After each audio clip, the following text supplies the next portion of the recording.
Hey guys, if you've been listening to the EcomCrew podcast for any length of time, you're probably used to hearing commercial spots right about now. Dave and I decided to get rid of those this week for something new that we're working on called My EcomCrew. If you go to myecomcrew.com, you can sign up today for a new section we're working on that's going to be totally free for podcast listeners and blog readers, again, at myecomcrew.com.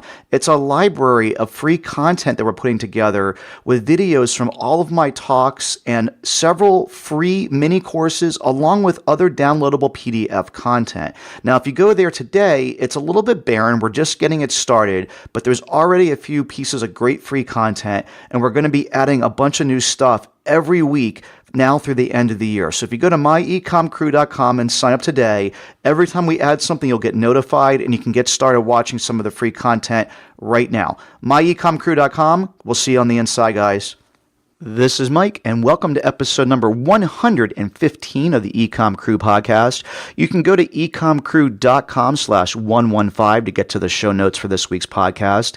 And this week, we're bringing back the Under the Hood segment, something new we launched this year in 2018. I'm so excited to be doing these. These are actually a lot more rewarding than I ever thought. For those of you who have been listening to the podcast for any length of time, you know that I'm in a couple of different things. Number one, paying it forward, and that's one of the reasons why we came up with this segment. And the other thing you probably have heard me talk about is a book called Who Moved My Cheese? I think the only thing constant in life and in business is change.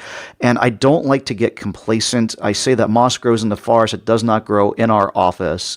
And you know, the EcomCrew podcast is done well. It's become pretty successful. It's actually the fastest growing e-commerce podcast on iTunes. I'm really proud of what we've done, but that doesn't mean that we should be doing the same thing over and over again. We're looking at all kinds of new things we can be doing with the podcast this year. And one of those things is these Under the Hood segments. So if you go to ecomcrew.com/under the hood, you can sign up yourself to get an hour to an hour and a half of free coaching from either Dave or I or both of us if you're lucky enough to be on a week that both of us are able to do it. And the whole idea, again, is to pay it forward to help you in any way that we can to improve your e-commerce business. Dave and I live and breathe and eat and sleep e-commerce. We absolutely love this stuff. And there's nothing more gratifying than helping out somebody else with their business that doesn't adversely affect your business in any way.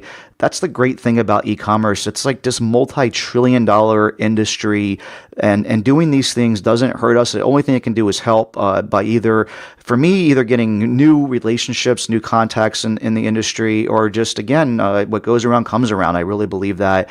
And I hope that Meghan got as much out of this as I did helping her. I'd love to follow up with her in 6 to 12 months and see if this has really been able to help her business as well. Again, if you go to ecomcrew.com/under the hood, you can sign up to be on your very own episode of the EcomCrew podcast. But even if you don't, hopefully all of you out there listening will get stuff out of these Under the Hood segments. And even though it might not directly help you with your business, I'm not answering a question for your business directly.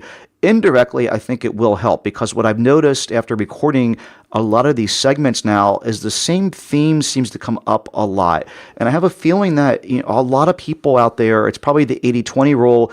80% of the people that are listening to the podcast are probably dealing with the same struggles.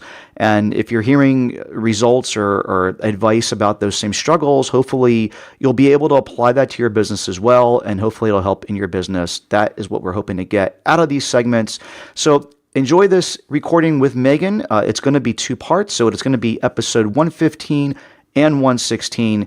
We'll get right into the interview on the other side of this break. Welcome to the EcomCrew podcast, hosted by Mike Jackness and Dave Bryant, who together run e-commerce businesses that generate 8 figures annually.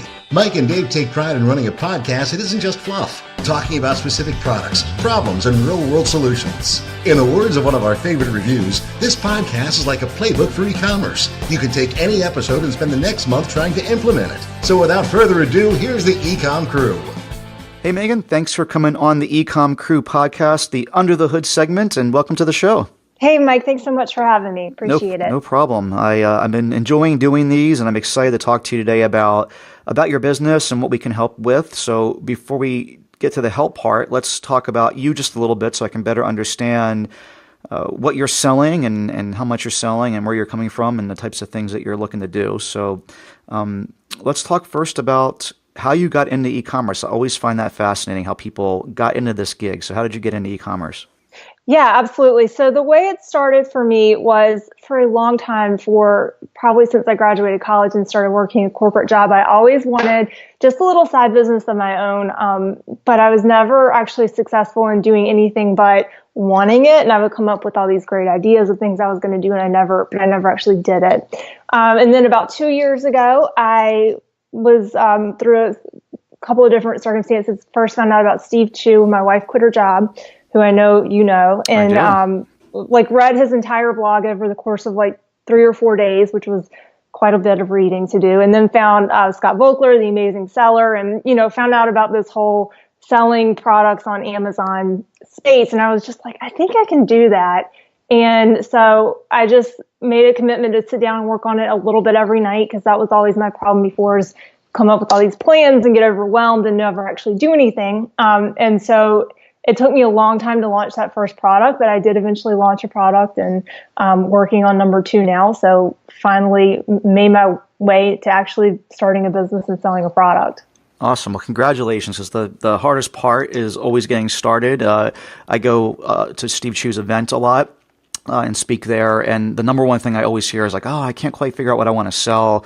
It seems like that's the hardest thing, is to get started. So congratulations on getting over that hump. And you mentioned both Steve Chu and Scott Volker. We'll put links to both of their sites in the show notes, that they both have awesome stuff for beginners especially to read through and kind of start on their journey. So so it sounds like 2 years ago you got that first product up, and so for the better part of the last 2 years, it's been just one SKU, or is it a product that has multiple SKUs?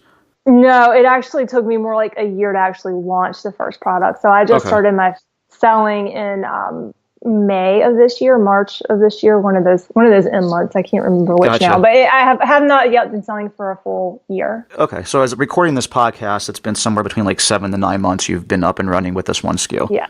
Okay. Great. Awesome. And it took you a year in development. So let's just kind of talk a little bit about that. What was, because that's a long time, but it's not completely out of the question, because I mean, there's been a lot of products for us that have taken a year, and we have a hard time getting the life cycle of developing a product much under 6 months. But I'm just kind of curious, what was the pain points for you as you were developing that?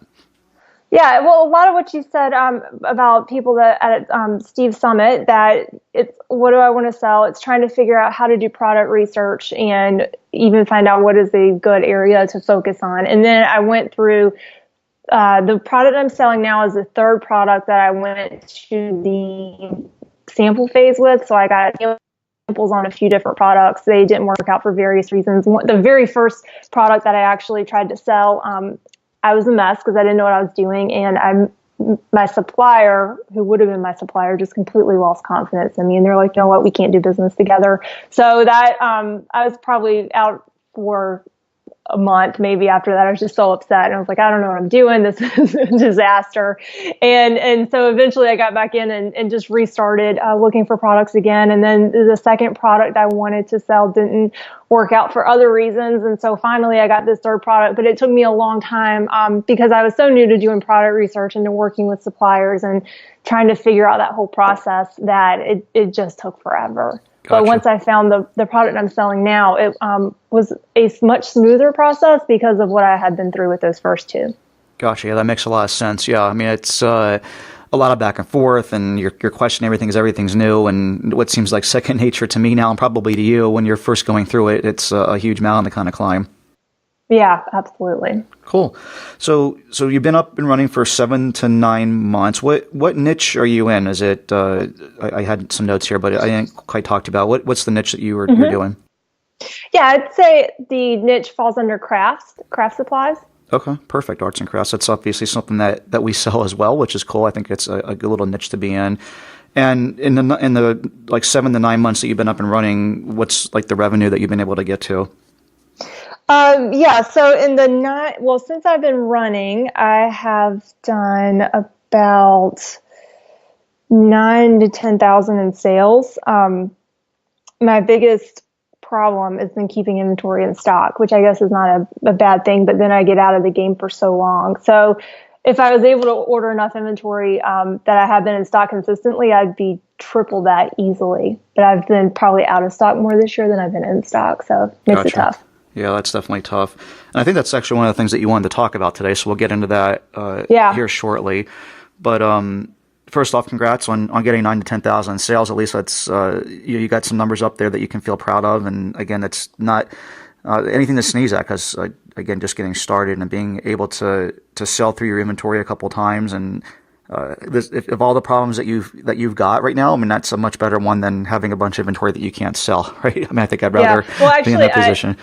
I underestimated. I just pulled up the year-to-date numbers, and it's 17,000. So way better than I thought. Yeah, that's awesome. Excellent. And as far as net margin on that 17K, what do you think you'll make on that? Right now I'm sitting about 14%. Okay. Which we can talk about why that's so low, because I have some ideas. Well, I mean, it's actually not that bad. I mean, for our company, that's actually what we're at. But we have a lot of other overhead that goes into that, because we have employees and stuff. And I'm guessing you're not at that stage yet. But just me. Yeah, but when you're first getting started, to be in 14%, I think that's actually still good. I mean, there's a lot of economies of scale that you gain when you're ordering more inventory and consolidating shipping and all these different types of things. Mm-hmm. There's no time that it'll cost you more than your first couple shipments. As you get more shipments under your belt, it's always going to be cheaper down the road. Yeah, that's what I've found as we've been going through it. Cool. All right, so 14%, doing rough math in my head, 17. It's like about $2,400 or so in net profit on your 17K. Right. Cool. Excellent. All right, and then is this a full-time gig for you yet, or is this? I imagine it's still probably a side hustle. Yeah, it's definitely still a side hustle for me. Okay. And what are your goals, like we're recording this at the end of 2017, it'll go live at the beginning of 2018. What are your goals for 2018? Is it to be able to do this full time, or is that not quite the goal for 2018? It's just to kind of keep growing it? Yeah, just to keep growing it. I'm one of those weird people that I actually really like my day job. So I didn't start this to quit my job eventually. If I get to the point where I had to choose one because I was being so wildly successful selling this product, that'd be a great place to be. But that's not the goal right now. I get a lot of fulfillment out of what I do during the day. So it's just really to continue to grow it steadily, to add more products, to continue to learn how to do this better. And, to be consistently profitable. I mean, I would love a nice side income from this, but, I'm not trying to scale it up to where I earn $100,000 or, the quote 6-figure business, next year. Gotcha. Okay, cool. So we're just trying to build a side hustle, build a nice little, nest egg on the side, or be able to do something frivolous, go on a nice vacation or something like that with the money, maybe. Yeah, that'd be great. Awesome. Okay, cool. I think I have enough information to kind of get going here. We talked for just a minute beforehand, and Abby, our awesome VA back in the Philippines, takes notes before we do any of these. So I know kind of some of the stuff you want to talk about, and one of those things is financing. So I guess in your own words, maybe frame the question so I can get the best understanding of what you're looking to do there. Sure. So the way I came about this business is, okay, I'm going to put in $5,000, and that's all the money that I want to put in of my money, to seed it when I started. And my plan was always just to take the profit, reinvest, and grow it like that. What I have found as I've done that is that I can't get the cash out fast enough to reinvest in inventory to maintain stock at Amazon. So that causes problems. And then also, I'm expanding right now into my second product, so I had to pull some of that profit away that I would, use for more products of number one into product two. And I'm just finding that it's not as easy to take that profit out and reinvest it and grow it. I can't do it as fast as I would like. I'm trying to balance patience with being aggressive in growth. And I was listening to a podcast that you did with Greg Mercer, and then you did another one with, you're going to have to help me with this last name. It was more recent. Bill Alessandro. Is that right? D'Alessandro, yep. D'Alessandro. Okay.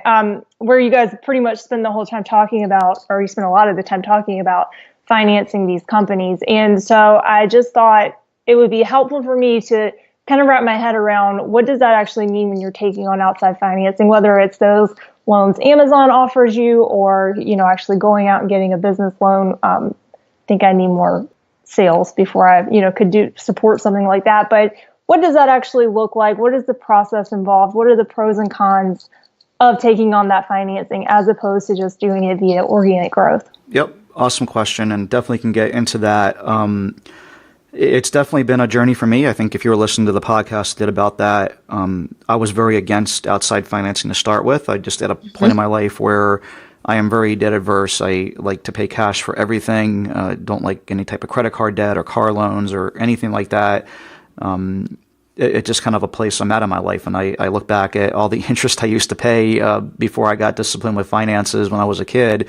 And it kind of makes me a little bit sick to my stomach. So the thought of paying interest to buy more inventory was something that I just couldn't get my head around. I was a little bit stubborn about in the beginning. And Bill D'Alessandro is definitely the one that helped me get over that hump. And the reality is that just about every inventory business in the world finances their inventory. It's a situation where you just can't grow fast enough organically. You're talking about these stock out problems, and if you want to cap where you're at, the money you're going to put into this at $5,000, you're only going to be able to grow so fast. I mean, it's just basic math of you put $5,000 into it.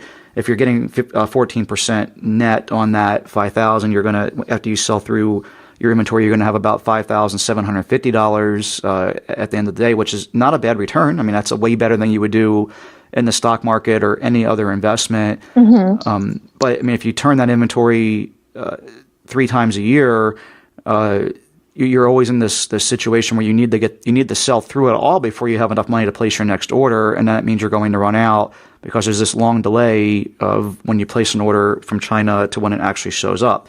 So, yeah, I mean, it's a very tough game to play because you really you need to have money in the bank. Let's just say you had that $5,000, and instead of putting all $5,000 into that one product and ordering it, you basically need to order $2,500 of that product and have $2,500 in cash in the bank to be able to continue to support the life cycle of that product, because you'll place your 30% deposit, wait 45 days, give your 7% final payment, then wait another 30 to 45 days before the inventory even shows up. So your money's locked up that entire time. And then the next thing you know, you need to place your 30% deposit again to order more inventory.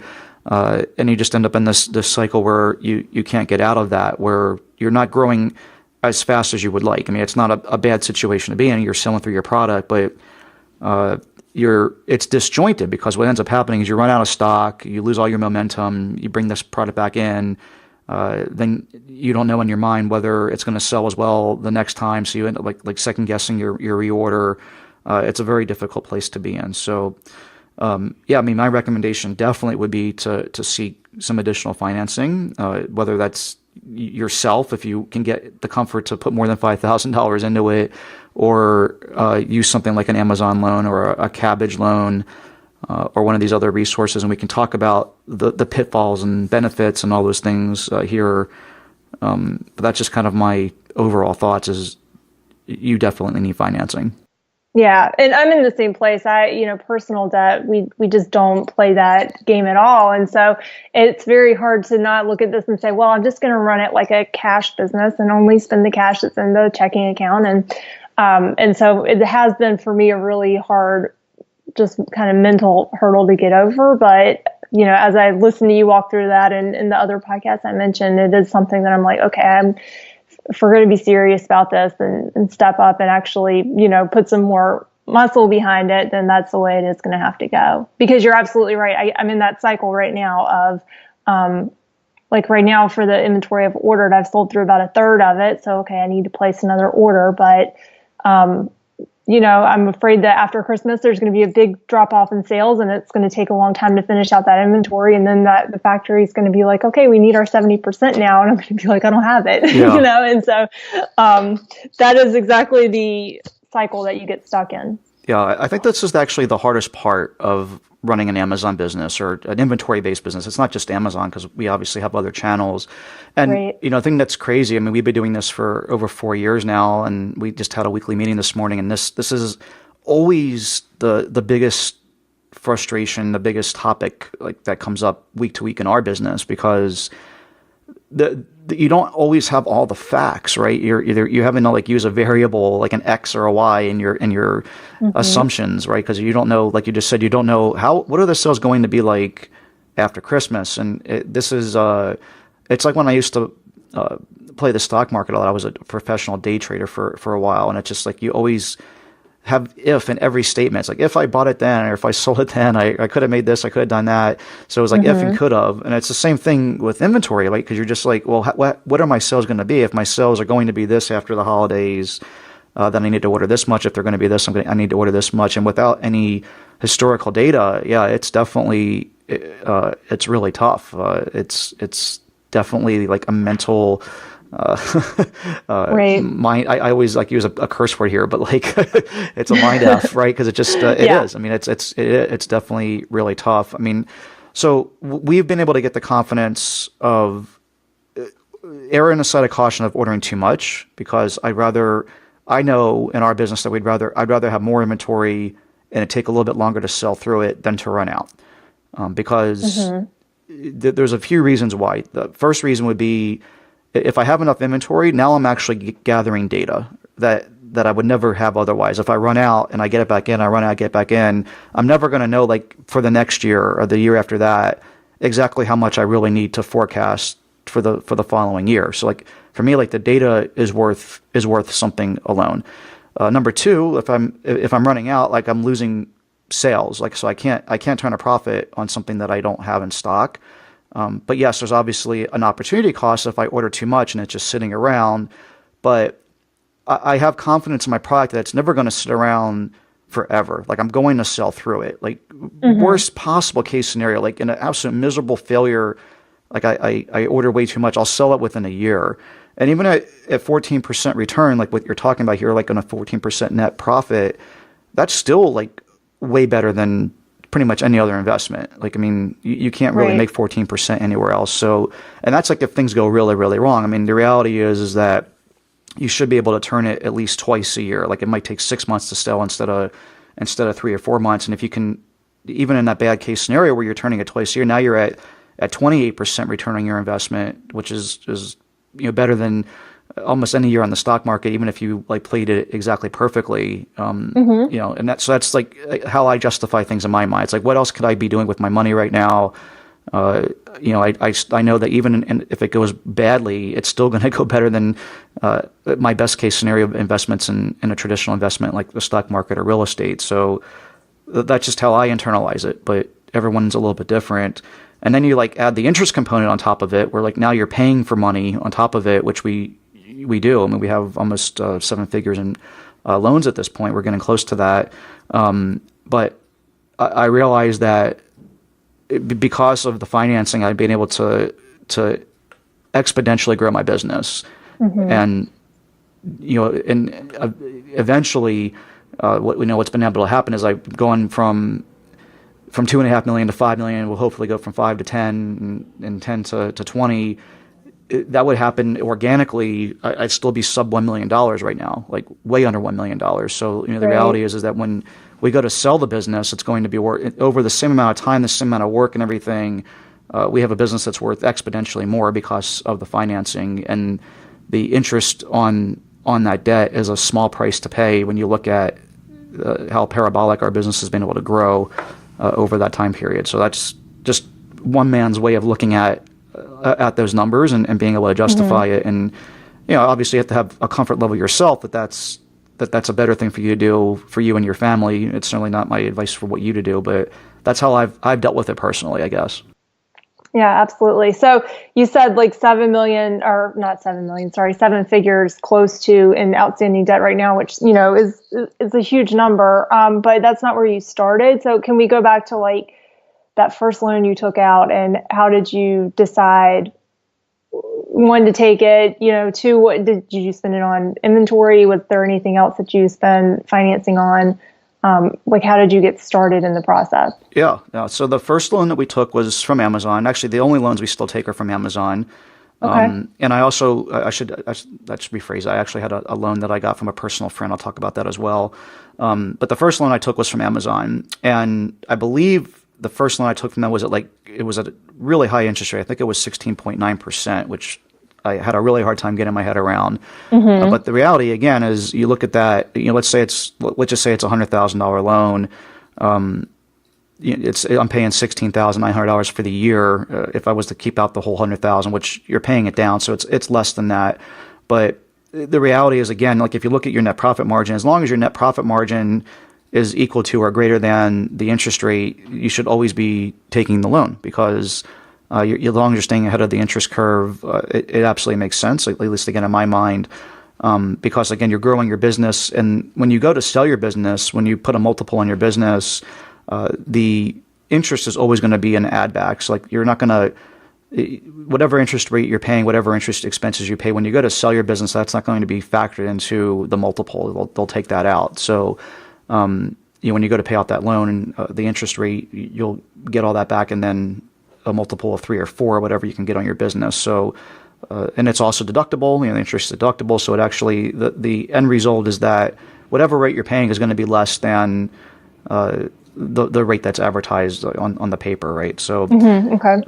So the first loan I took was for about $50,000, and it was whatever Amazon had offered at that time. And I don't know if you're at a point in your account, because it's still pretty young. Usually they only start offering loans if you've been in business for at least a year, but they might have already offered you something.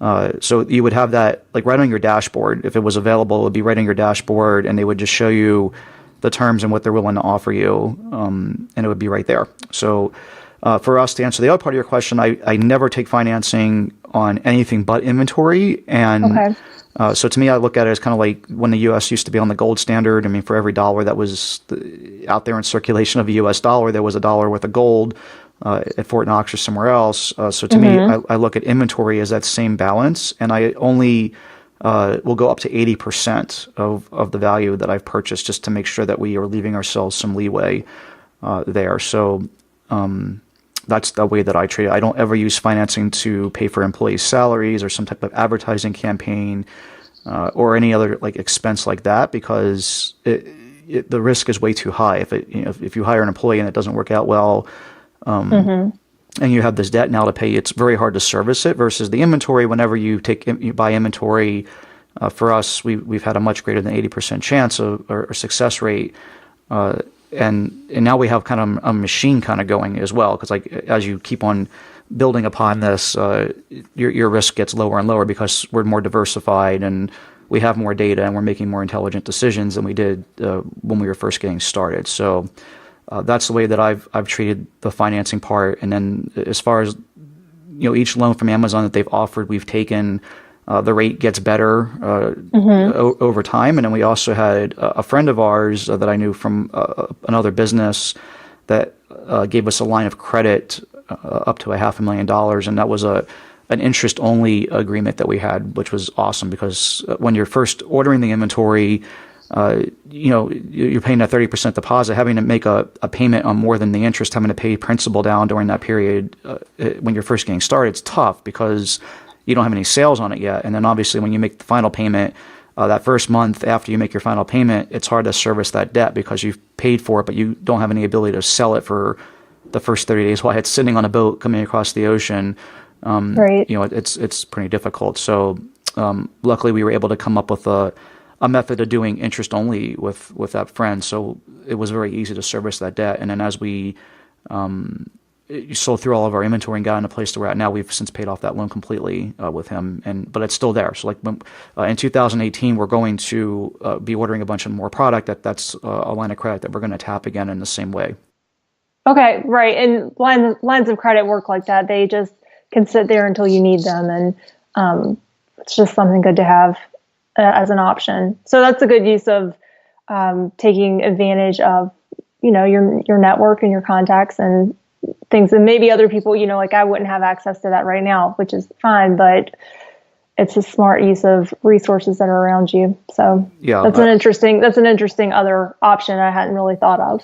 I mean, I was definitely fortunate to have that contact and someone that, was relatively easy to set up. I mean, we just kind of had a quick conversation about someone that I had done business with in the past, and he had a high level of trust with me. So we just set it up and did it. And we did take almost 100% advantage of the full $500,000 at one point. But like I said, we've paid all that off now. I mean, if you've listened to some of our recent podcasts, one of the biggest struggles we had in 2017 was just, as we've been growing at this rate, staying on top of things from a manpower standpoint, because it just, you go from one product to two, no big deal. You go from 2 to 4, no big deal. We're trying to go from 100 products to 200 and 200 to 400. Yeah. It's a lot to add in a year, and that caught up with us this year. We just didn't have the manpower to release enough new items. So that's the good news of leveling off for 6 months, is we've paid off like almost all of our debt, and because the cash flow has just kind of caught up with us now. We've gotten the benefits and the reward from all the things that we launched in previously, and now we're very flush with cash, and our lines of credit are ready to take advantage of. So we're going to really go kind of crazy here in the first 2 quarters of 2018. I'm like, just started that podcast this morning. I haven't finished it yet, so spoiler alert. Sorry. But, no, that's okay. So that the guy that you have the line of credit with, though, that's just a credit relationship. He didn't take ownership, equity in the company or anything like that? Correct. Yeah. I mean, that's something that I'm personally not at a point where I'm ready to do that. I think that in 2018 or 2019, if it gets to a point where that makes sense, I will definitely explore that. But to this point, I haven't wanted to give up equity just in exchange for money. And we haven't really hit a point where that's even been necessary. But at some point, I could definitely see a situation where we're an 8-figure company and we're having to keep on this doubling train every year. It'd be a lot better to have someone with 20% equity or whatever I'd had to give up that would also come with a line of credit that would be basically bottomless. That could be a huge advantage, and that would let us grow at maybe 3 or 4x per year for a couple of years. And I'd rather own 80% of a $100 million company than 100% of a $10 million company, kind of thing. And that's a decision we'll have to make this next couple of years.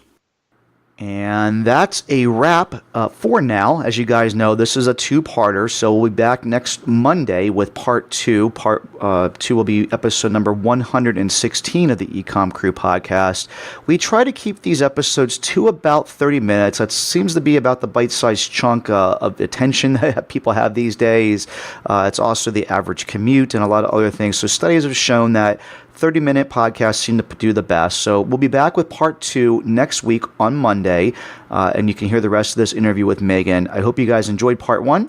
And again, if you go to ecomcrew.com/115, you can get to the show notes for this episode and ask us any questions you might have about the first part. So we'll be back Monday with part 2. Until then, happy selling, and we'll talk to you then. Thanks for listening to the EcomCrew podcast. Follow us on Facebook at facebook.com/EcomCrew for weekly live recordings of the EcomCrew podcast every Monday. And please do us a favor and leave an honest review on iTunes. It would really help us out. Again, thanks for listening. And until next week, happy selling.